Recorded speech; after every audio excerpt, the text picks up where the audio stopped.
दोस्तों स्वागत है आपका हमारे यूट्यूब चैनल पर। सीआरपीएफ एग्ज़ाम के लिए इंपॉर्टेंट क्वेश्चन देखेंगे। तो वीडियो स्टार्ट करने से पहले आप लोगों से एक बात कहना चाहूँगा कि जिन दोस्तों ने चैनल को सब्सक्राइब नहीं किया तो प्लीज़ चैनल को सब्सक्राइब कर लीजिएगा और पास में जो बेल आइकन होता है उसको भी ज़रूर दबा लें। चलिए शुरू करते हैं। तो आज के सेशन में पहला क्वेश्चन है, सबसे पहले हिंदी के क्वेश्चन करेंगे। तो देखिए पहला है, वास्तविक का विपरीतार्थक शब्द है या विलोम शब्द क्या होता है वास्तविक का? तो ये हो जाएगा ऑप्शन सी, अवास्तविक। अगला है, निर्वहन में कौन सा उपसर्ग है? उपसर्ग जो होता है वो आगे होता है, तो इसमें हो जाएगा ऑप्शन बी, नि उपसर्ग। नियोग में कौन सा समास है? तो नियोग में समास हो जाएगा ऑप्शन ए, अव्ययी भाव समास। कौन सा हो जाएगा? अव्ययी भाव समास। अगला देख लेते हैं, पुनर्विवाह का संधि विच्छेद क्या होगा? तो ये हो जाएगा ऑप्शन बी, सॉरी, इसका आंसर, एक क्वेश्चन मैं आपको दे रहा हूँ, इसका आंसर आपको कमेंट बॉक्स में कमेंट करके बताना है। ओके गाइस, इसका आंसर क्या हो सकता है? अगला है, अल्पायु का विपरीतार्थक शब्द। अल्पायु का विपरीतार्थक शब्द क्या होता है? तो अल्पायु का हो जाएगा ऑप्शन ए, दीर्घायु। प्राण का विपरीतार्थक शब्द क्या है? तो प्राण का विपरीतार्थक शब्द हो जाएगा ऑप्शन डी, निष्प्राण। निम्नलिखित शब्दों में कौन एक पुर्तगाली भाषा का शब्द है? तो ये हो जाएगा ऑप्शन ए, पिस्तौल। सजाना क्रिया से भाववाचक संज्ञा बनेगी, तो ये बनेगी ऑप्शन बी, सजावट। सेब में मिठास है, इस वाक्य में जो मिठास है वो क्या है? तो ये मिठास हो जाएगा ऑप्शन ए, भाववाचक संज्ञा। कौन सी संज्ञा हो जाएगी? भाववाचक संज्ञा। दो या दो से अधिक वस्तुओं या भावों के गुण, भाव आदि के मिलान या तुलना करने वाले विशेषण को क्या कहते हैं? ऑप्शन बी, तुलनात्मक विशेषण। अगला है, जवाहर किस भाषा का मूल शब्द है? तो ये हो जाएगा ऑप्शन डी, अरबी भाषा का। उत्तधन लंघन की संधि से निर्मित शब्द कौन सा होगा? ऑप्शन ए, उल्लंघन। निशांत दौड़ रहा है, वाक्य में क्रिया क्या है? तो ऑप्शन ए, आकर्मक क्रिया। हिमालय से गंगा निकलती है, इस वाक्य में प्रयुक्त कारक विभक्ति है? ऑप्शन बी, अपादान। अगला है, निम्नलिखित में से कौन सागर का पर्याय है? ऑप्शन सी, अर्णव। किन वर्णों को अर्धस्वर कहा जाता है? तो ऑप्शन बी हो जाएगा, या कामा हुआ। निम्नलिखित में से किस शब्द में पन प्रत्यय नहीं है? तो ऑप्शन सी हो जाएगा, जलमय। तो प्रत्यय देखिए, बचपन में पन प्रत्यय है, अपनापन में भी है, लड़कपन में भी पन प्रत्यय है। अनुपयोगी किस शब्द का विलोम है? तो ये है ऑप्शन बी, उपयोगी। महात्मा शब्द में प्रयुक्त समास कौन सा है? तो ऑप्शन बी हो जाएगा, कर्मधारय समास। गंगा जल किस समास का उदाहरण है? ऑप्शन ए, तत्पुरुष समास। अगला क्वेश्चन है, कलेजा ठंडा होना मुहावरे का जो सही अर्थ होता है वो क्या है? ऑप्शन ए, संतोष होना। कलेजा ठंडा होना मतलब संतोष होना। अगला है, सब धन 22 पंसेरी लोकोक्ति का सही अर्थ है? तो ऑप्शन ए, अच्छा बुरा सबको समान समझना। निर्देश है प्रश्न संख्या 28 से 30 के लिए। निम्नलिखित प्रत्येक वाक्य के नीचे 4 विकल्प दिए गए हैं, उनमें कोई एक विकल्प उक्त वाक्य का शुद्ध रूप है, उसका चयन करना है।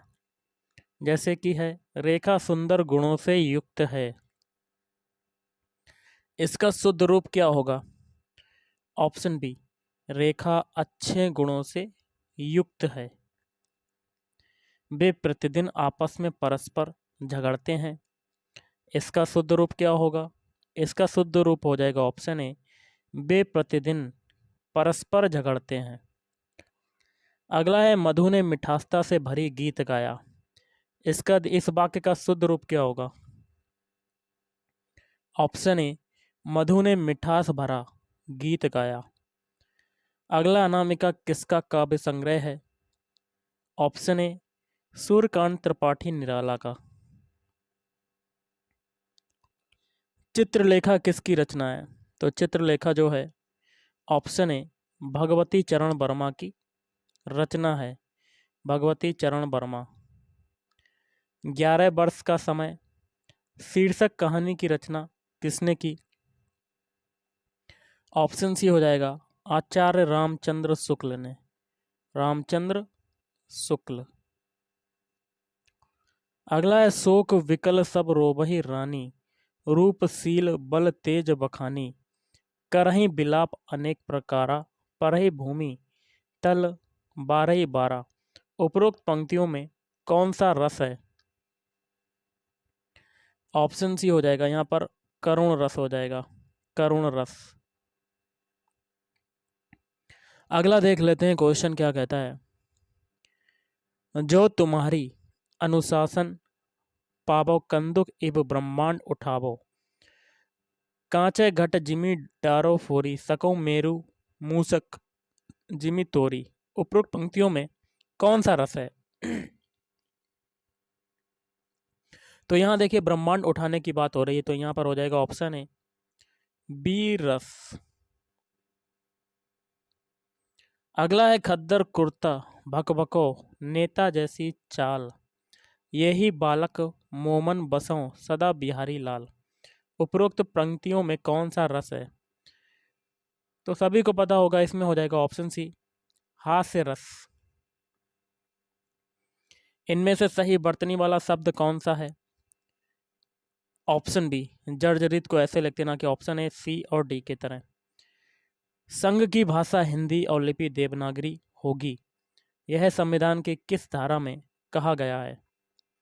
ऑप्शन बी हो जाएगा 343। आकाशगंगा का पर्यायवाची क्या है? ऑप्शन डी ये सभी, मंदाकिनी, सुर नदी और स्वर्ग नदी। धन को व्यर्थ ही खर्च करने वाला होता है। ऑप्शन डी हो जाएगा अपव्ययी। अपव्ययी। जिसके हस्ताक्षर नीचे अंकित हैं उसको क्या कहेंगे? ऑप्शन सी अधो हस्ताक्षर करता। बरसात बिल्कुल ना होना क्या कहलाता है? ऑप्शन डी हो जाएगा अनावृष्टि। क्या कहलाता है? अनावृष्टि। उज्ज्वल में उपसर्ग बताइए। देखिए इसमें उपसर्ग हो जाएगा, आगे वाला उपसर्ग होता है, तो ऑप्शन है उत उपसर्ग। उपासना में कौन सा उपसर्ग प्रयुक्त हुआ है? ऑप्शन बी उप उपसर्ग प्रयुक्त हुआ है। इनमें से किस शब्द में कर्मधारय समास नहीं है? ऑप्शन ए भारतवासी, बाकी के 3 में परमेश्वर, पीताम्बर और महाजन। मनोहर में कौन सी संधि है? ऑप्शन सी हो जाएगा मनोहर में हो जाएगी विसर्ग संधि। संतोष का सही संधि विच्छेद होगा, तो ऑप्शन ए समधनतोष। समधनतोष। प्रत्येक किस समास का उदाहरण है? ऑप्शन सी अव्ययी भाव समास का। अगला है त्रिभुज में कौन सा समास है? त्रिभुज, 3 बातें हो रही हैं, त्रिभुज मतलब 3, तो इसमें देखिए हो जाएगा द्विगु समास। पतंग शब्द का कौन सा अर्थ नहीं होता? तो ये नहीं होता है ऑप्शन डी घोड़ा, बाकी के 3 होते हैं सूर्य, पक्षी और कीट। कुछ रीजनिंग के क्वेश्चन करेंगे, जिसमें पहला है जिस प्रकार आम संबंधित है फल से, उसी प्रकार मूली संबंधित है। देखिए, जिस प्रकार आम जो होता है एक फल होता है, उसी प्रकार मूली क्या होती है? मूली होती है एक जड़। Option C is right answer. निर्देश है प्रश्न संख्या 52 से 53 के लिए। उस विकल्प को चुनिए जो अन्य 3 विकल्पों से भिन्न है। मतलब 4 ऑप्शन आपको दे दिए गए, इसमें से 3 ऑप्शन एक समान हो जाएंगे और एक ऑप्शन सबसे अलग होगा। तो इसका हो जाएगा ऑप्शन डी, लंबा ऊंचा। कठोर का कोमल होता है, नोकदार का भौंतरा होता है, मीठा का खट्टा होता है विलोम शब्द, लेकिन लंबा का ऊंचा नहीं होता है। ओके, अगला है 53 में कौन सा होगा विषम? तो 53 में हो जाएगा ऑप्शन बी, शंकु। क्यों?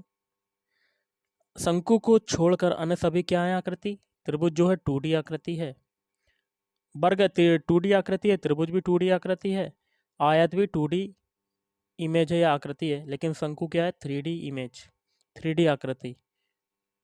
अगला क्वेश्चन है बहुत ही सिंपल सा। यदि किसी सांकेतिक भाषा में PQWJHT का अर्थ है मदर होता है, तो निम्न में किसका अर्थ सिस्टर होगा? तो देखिए यहाँ पर क्या हो रहा है, पहला एक ये अल्फ़ाबेट दिए गए, इसको नंबर 1 मान लेते हैं, और मदर है इसको नंबर 2 मान लेते हैं, हो गया।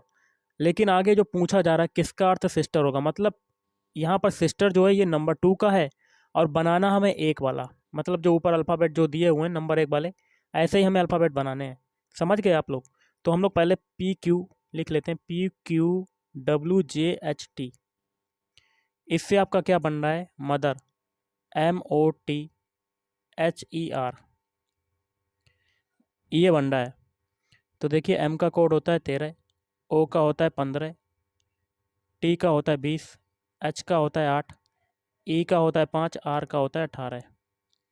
अब देखिए ऊपर P का होता है 16, Q का होता है 17, W का होता है 23, J का होता है 10, H का होता है 8, T का होता है 20। तो कलर को थोड़ा सा चेंज करते हैं। 16 से 13 बना तो क्या हुआ? 3 घटा। 17 से 15 घटा, 15 बना तो 2 घटा। 23 से 20 बना तो 3 घटा। फिर देखिए 10 से 8 बना तो 2 घटा। 8 से 5 बना 3 घटा, और 20 से 18 बना 2 घटा। मतलब एक सीरीज़ चल रही है 3 2 3 2 की सीरीज़, ये घटते जा रहे हैं। तो उसी प्रकार हम लोग आगे करते हैं।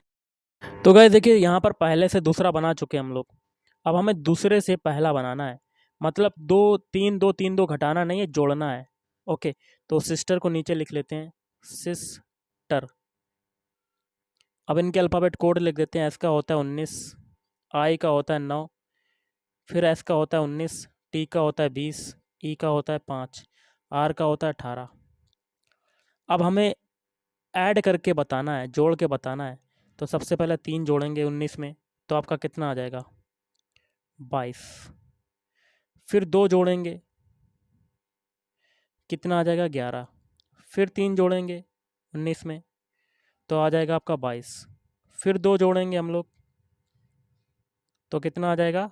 22। फिर 3 जोड़ेंगे 5 में, तो 8 आ जाएगा। फिर 2 जोड़ेंगे तो आ जाएगा 20। अब इनके अल्फ़ाबेट लिख देते हैं। 22 किसका होता है? वी। 11 किसका होता है? के का होता है। 22 किसका होता है? वी का। 22 किसका? वी का। और फिर 8 किसका होता है? एच का। और 20 किसका होता है? टी का।